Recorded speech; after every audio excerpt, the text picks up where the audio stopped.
Kimmerhalahuladunja, Fauchagu, Olde Scots, the Celtic podcast. On today's show, we'll introduce you to bheil, robh, and bheil. And that's the that and all that. And Feuchamaich Beagan Gaidhlig. We'll talk about the Darien scheme and the downfall of an independent Scotland in our Celtic history segment.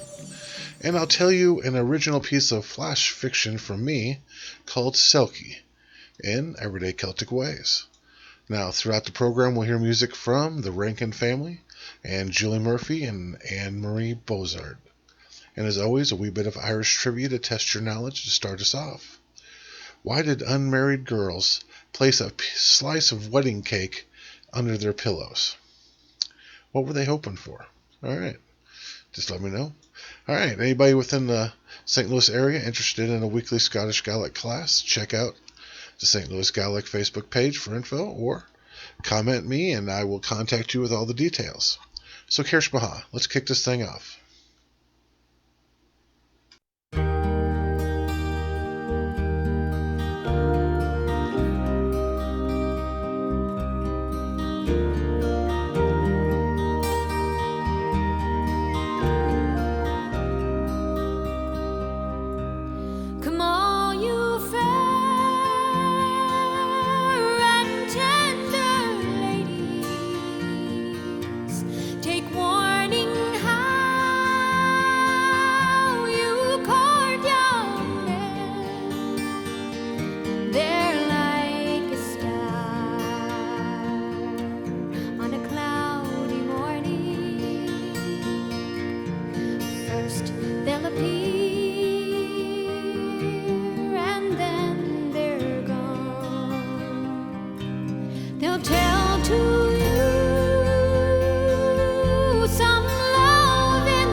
Alright, that was Fair and Tender Ladies by the Rankin Family.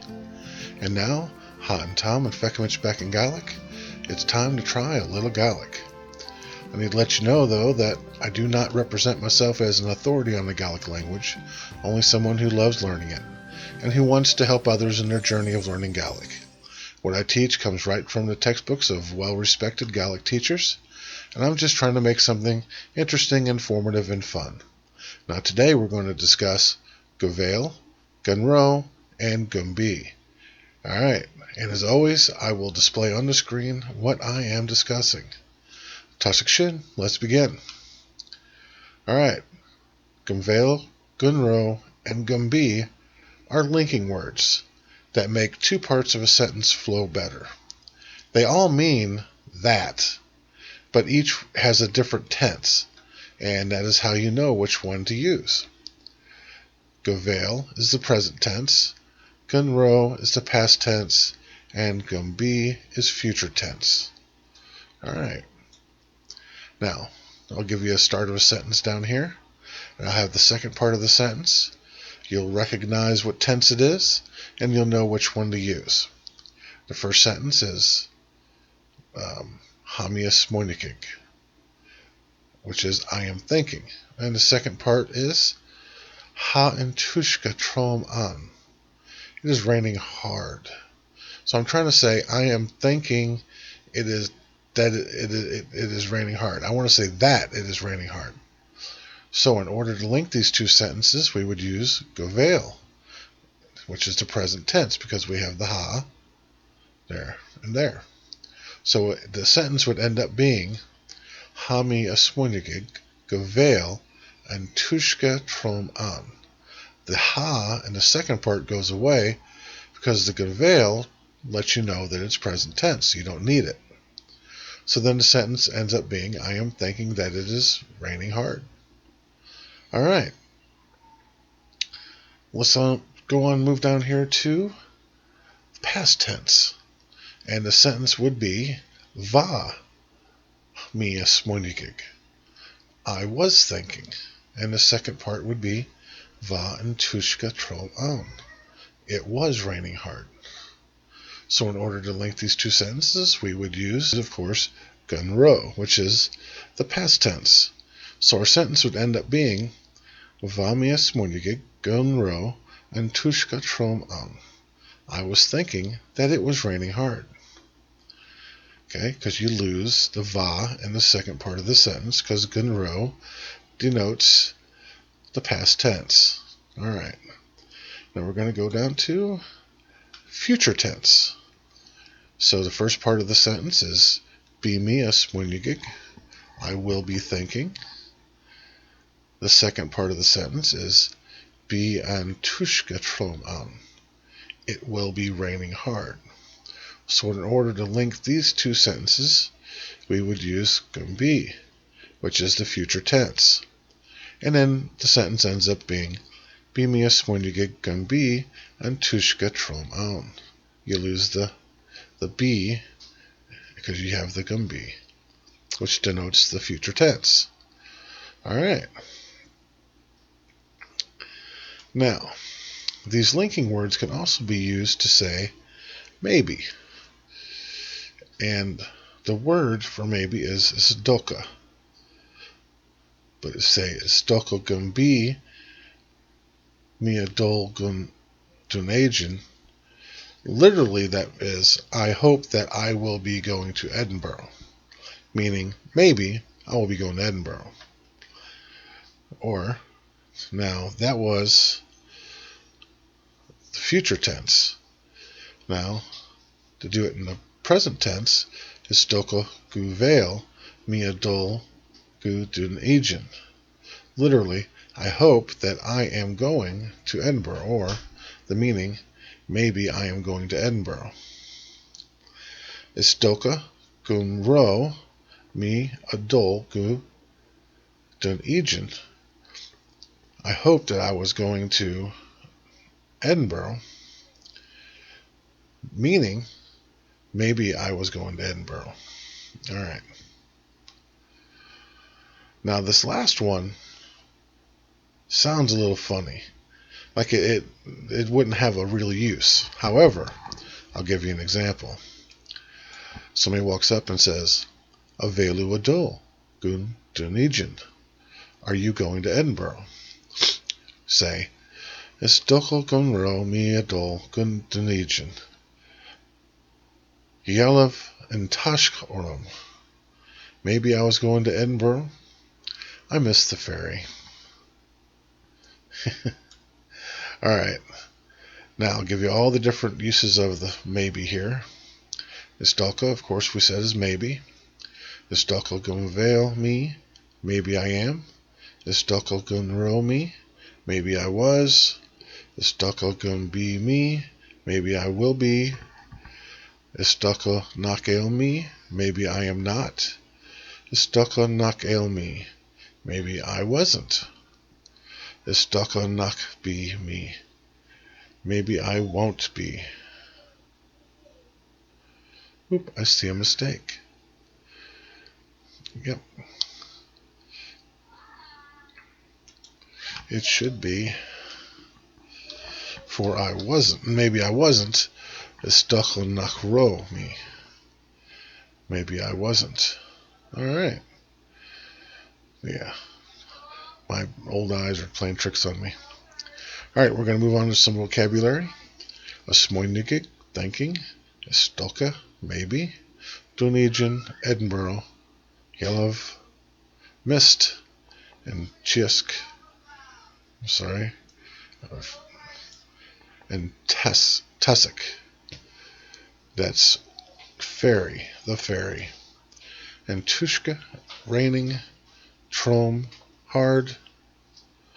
Cloddock, shore. Oven, for river. Frock, heather. Cluck, stone. Creek, for rock.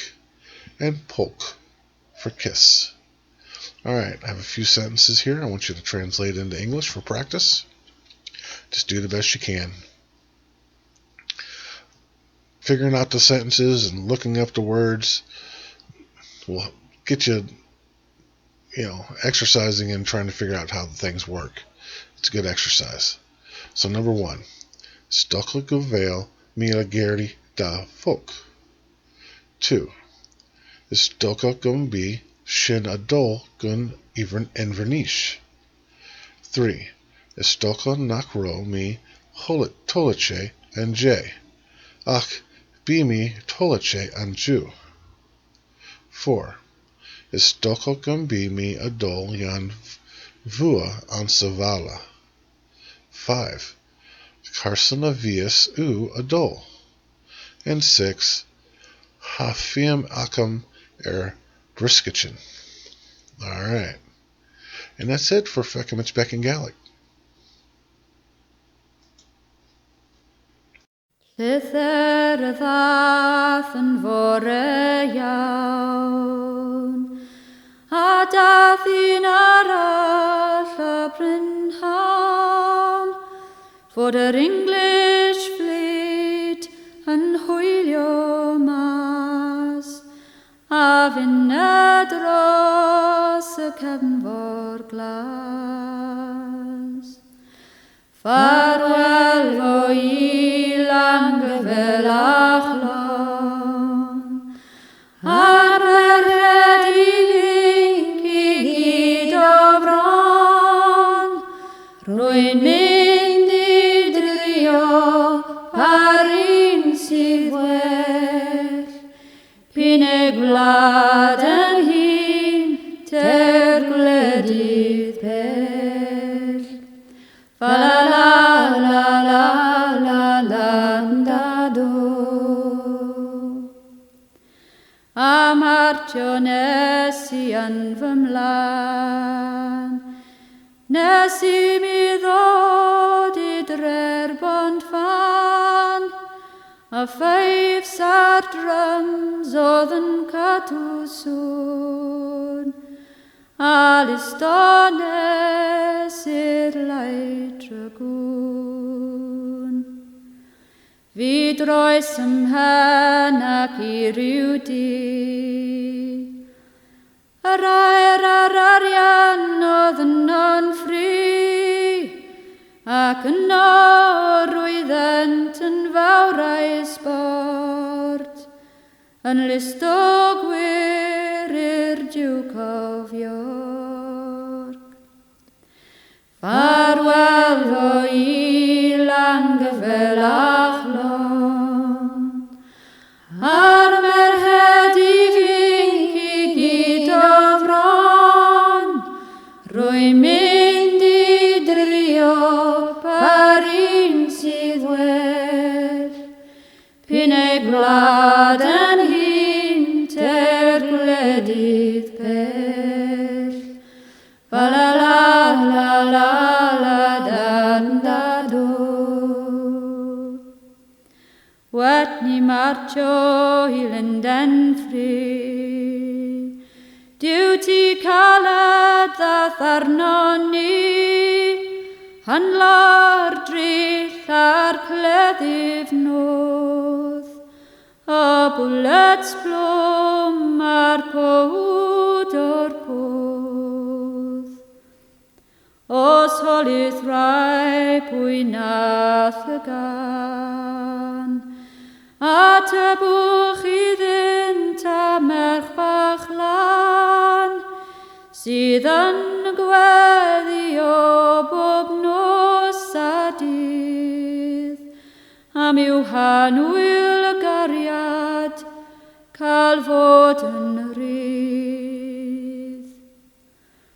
Farwel fo ilang fel achlon, ar merched I finc I gyd o fron, rwy'n mynd I drio par un sydd well, pyn ei gwlad yn hyn ter gwledydd pell. Fa la la la la la la da do, fa la la la la la da do.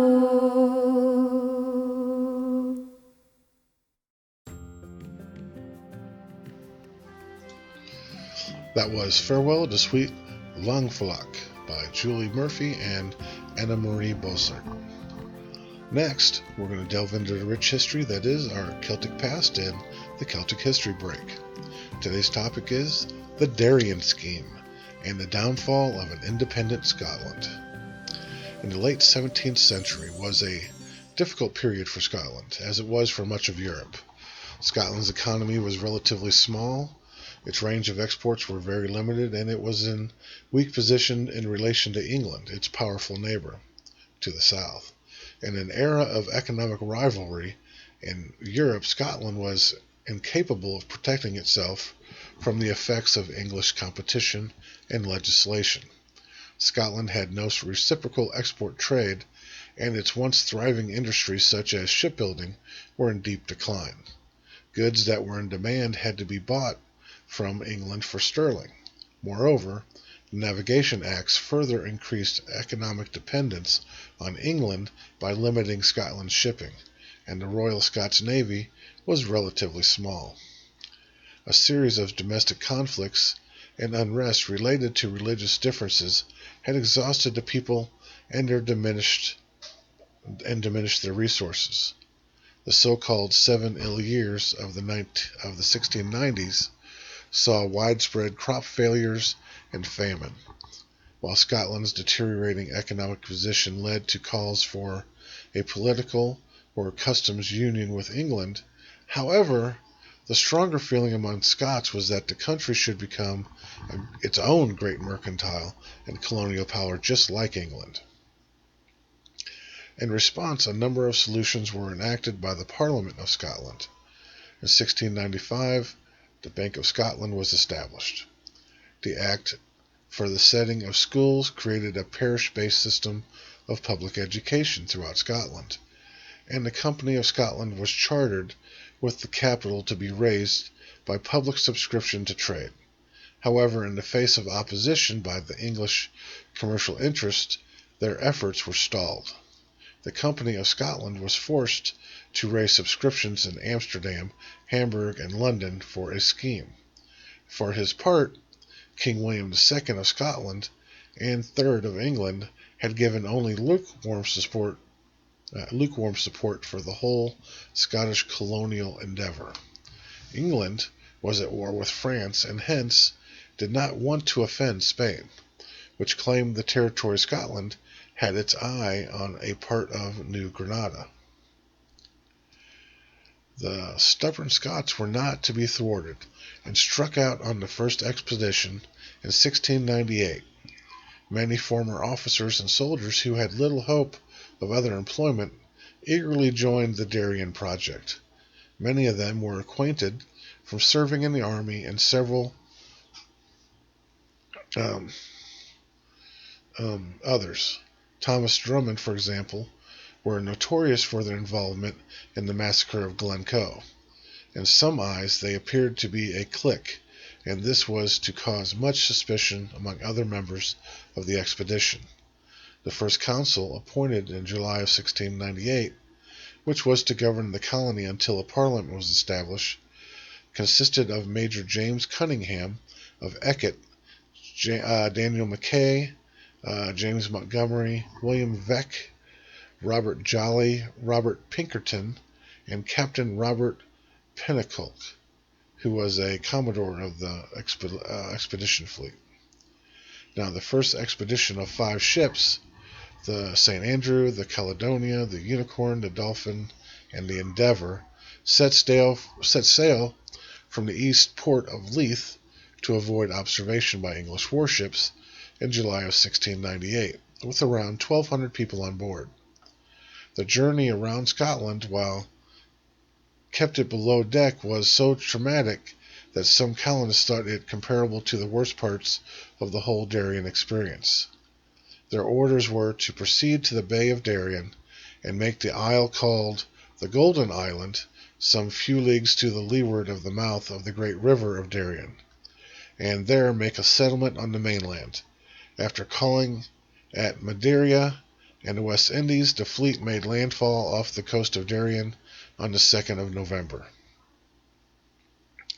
The settlers christened their new home Caledonia, declaring, "We do here settle, and in the name of God establish ourselves, and in honor for the memory of that most ancient and renowned name of our mother country, we do and will from henceforth call this country by the name Caledonia, and ourselves successors and associates by the name of Caledonians." With Drummond in charge, they dug a ditch through the neck of land that divided one side of the harbor in Caledonia Bay from the ocean, and constructed Fort St. Andrew, which was equipped with 50 cannons, but no source of fresh water. A watch house on a mountain completed the fortifications. Although the harbor appeared to be a natural one, it later proved to have tides that could easily wreck a vessel trying to leave. The colony was a potential threat to the Spanish Empire by being located near routes used for silver shipments. The feasibility of the scheme, especially for a country of Scotland's limited resources, has often been considered doubtful, although some modern authorities consider that it might have possessed good prospects of success if it had been given the support of England. Now, close to the fort, the settlers began erecting the huts of the main settlement, called New Edinburgh, and clearing land to plant yams and maize. Letters sent home by the expedition created a misleading impression that everything was going according to plan. This seems to have been by agreement, as certain optimistic phrases kept reoccurring. However, it meant that the Scottish public would be completely unprepared for the coming disaster. Now, agriculture proved difficult, and the local Indians, though hostile to Spain, were unwilling to trade for the combs and other trinkets offered by the colonists. Most serious was the almost total failure to sell any goods to the few passing traders who put into the bay. With the onset of summer the following year, malaria and fever led to many deaths. Eventually, the mortality rate rose to 10 settlers a day. Local Indians brought gifts of fruit and plantains, but these were appropriated by the leaders and sailors, who mostly remained on board ships. The only luck the settlers had was in a giant turtle hunting, but fewer and fewer men were fit enough for such strenuous work.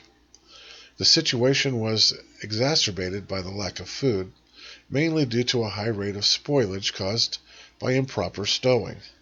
At the same time, King William instructed the Dutch and English colonies in America not to supply the Scots settlement so as not to incur the wrath of the Spanish Empire.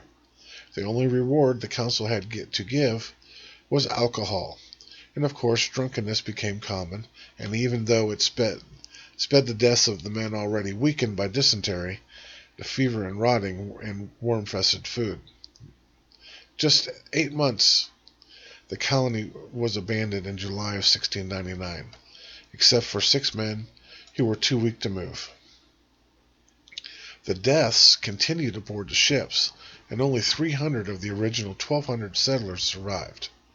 A desperate ship from the colony had called in at the Jamaican city of Port Royal, but it was refused assistance on the orders of the English government, who feared, of course, again antagonizing the Spanish.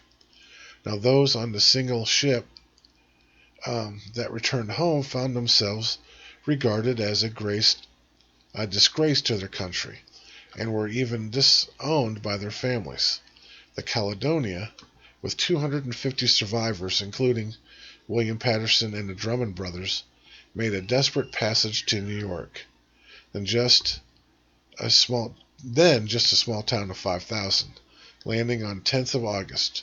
4 days later, the Unicorn, commanded by Captain John Anderson, limped into New York harbor. In a letter to Hugh Montgomery, a Glasgow merchant, Robert Drummond reported that sickness and mortality continued to afflict the remnant of the colonists. When the Scots were told that 2 ships, the Olive Branch and the Hopeful Beginning, had already sailed to resupply the now deserted colony, Thomas Drummond commissioned 2 sloops to aid in their efforts in Darien. In August 1699, the Olive Branch and the Hopeful Beginning with 300 settlers arrived in Darien to find ruined huts and 400 overgrown graves.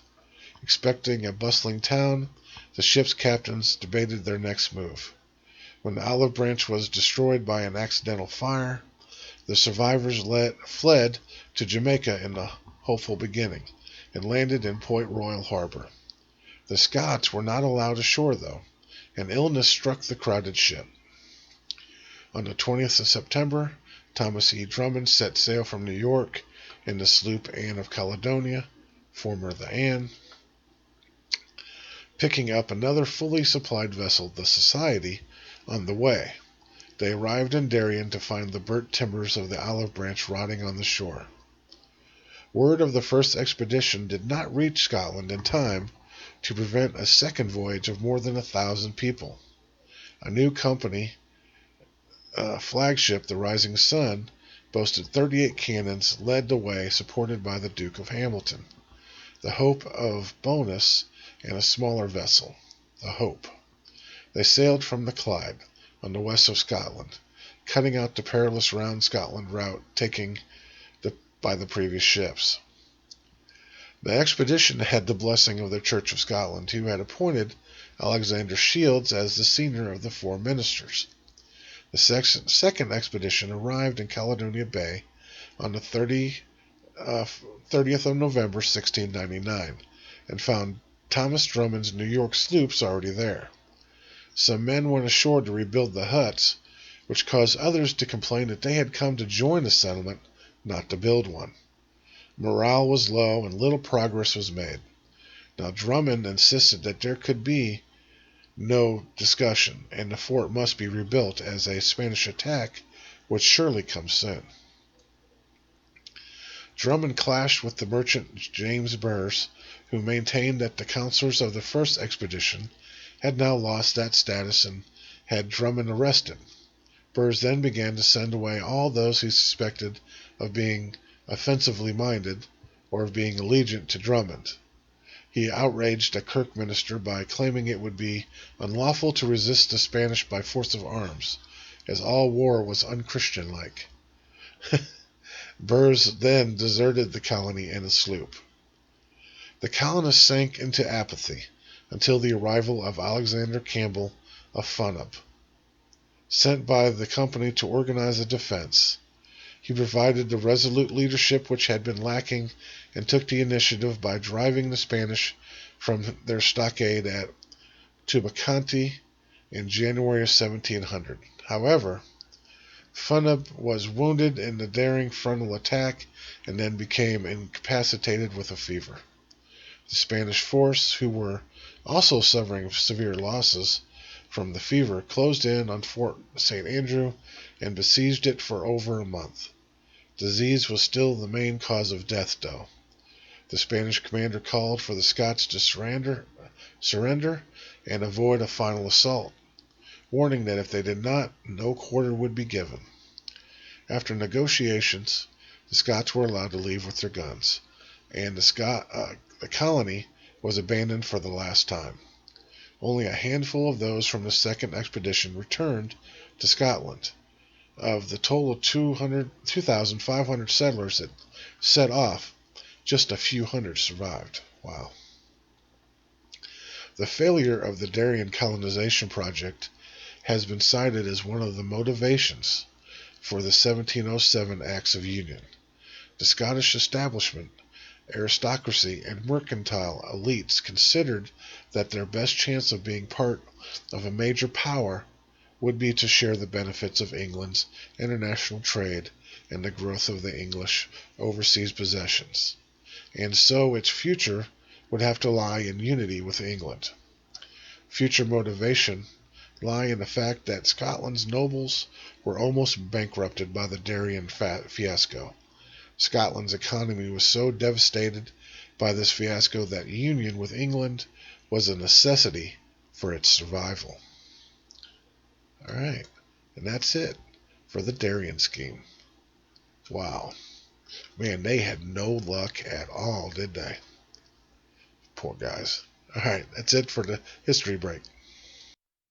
Tell my ma when I go home, the boys won't leave the girls alone. They pulled my hair and they stole my comb, but that's alright till I go home. She is handsome, she is pretty, she is the belle of Belfast City. She is courting 1, 2, 3, please won't you tell me who is she? Albert Mooney says he loves her, all the boys are fighting for her. Knock on the door and they ring the bell, oh my true love, are you well? Here she comes as white as snow, rings on her fingers and bells on her toes. Old Johnny Mary, he says she'll die if she doesn't get the fellow with the roving eye. Tell my ma when I go home, the boys won't leave the girls alone. They pulled my hair and they stole my comb, but that's alright till I go home. She is handsome, she is pretty, she is the belle of Belfast City. She is courting 1, 2, 3, please won't you tell me who is she? Let the wind and the rain and the hail blow high and the snow come tumbling from the sky. She's as nice as apple pie, she'll get her own boy by and by. When she gets a lad of her own, she won't tell her ma till she comes home. Let the boys stay as they will, for it's Albert Mooney she loves still.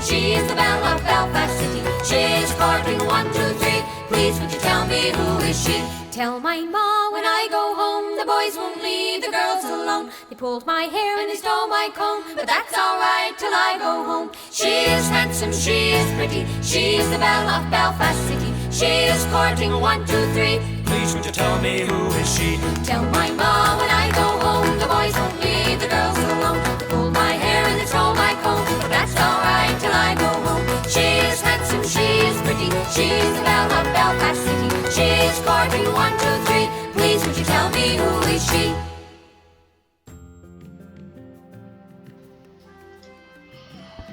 That was Tell My Ma by the Rankin family. Now it's time for Everyday Celtic Ways, a look into how our Celtic heritage is still very much a part of our everyday lives. Today I'm going to tell you a story called Selkie, an original piece of flash fiction by yours truly, Jeff McDonald. Alright, Selkie. The Selkie folk in the mythology of Orkney and the Shetlands are a supernatural race of shape-shifting seal creatures. They're said to be able to shed their seal skin and then take human form. However, it was vital for the Selkie never to lose its seal skin, for it was that which gave them the ability to return to their original seal form. Sometimes the Selkies were known for shedding their skins and sunbathing on the beaches and rocks in their human form. Selkie males were said to be able to turn into handsome mortals, and are noted for their encounters with the women they were able to seduce. Selkie females are also said to be highly attractive in their human form to men. In this tale, a handsome young fisherman finds a group of Selkie folk lying naked on the rocks in the sunshine. He surprises them, and all but one manages to retrieve their sealskins and escape to the water. In their haste, one of the Selkie folk leaves her skin on the rock and is not able to return to her seal form, for the fisherman has taken her sealskin. The Selkie woman follows him and begs for the return of her skin. He refuses, knowing the legend of the Selkie. And living in such a secluded place, he is in need of a wife. He knows she must remain in human form and must do as he bids, for he holds the key to her shape-shifting, the sealskin. Women in these isles are rare, and beautiful women are even rarer, and she is of great beauty. Before long, she succumbs to his demands, having no real choice and not knowing where he has hidden her sealskin. She ends up marrying the fisherman out of pure survival. With him, she has a relatively happy life, even caring for the fisherman to some extent. They remain together for many years, and she bears him 7 children, all boys except one. Sometimes she forgets about her past. That makes her sad, and the more she forgets, the sadder she gets. Then one day, after regaling her young daughter with the tale of the Selkies and breaking down crying in front of her young daughter, the young girl confesses that she knows where there's a Selkie skin. So with the aid of her young daughter, the Selkie discovers the hidden sealskin. She returns to the sea, dons the skin, and swims out to join the Selkie husband she was forced to leave behind. As the Selkie swims from the shore, she sees her human husband, the fisherman, rowing back to land after a fishing trip. Still having feelings for him after all he has done, she shouts to him and tells him that she is leaving to return to her Selkie husband who she loves more. The fisherman never thought he would see his Selkie wife again.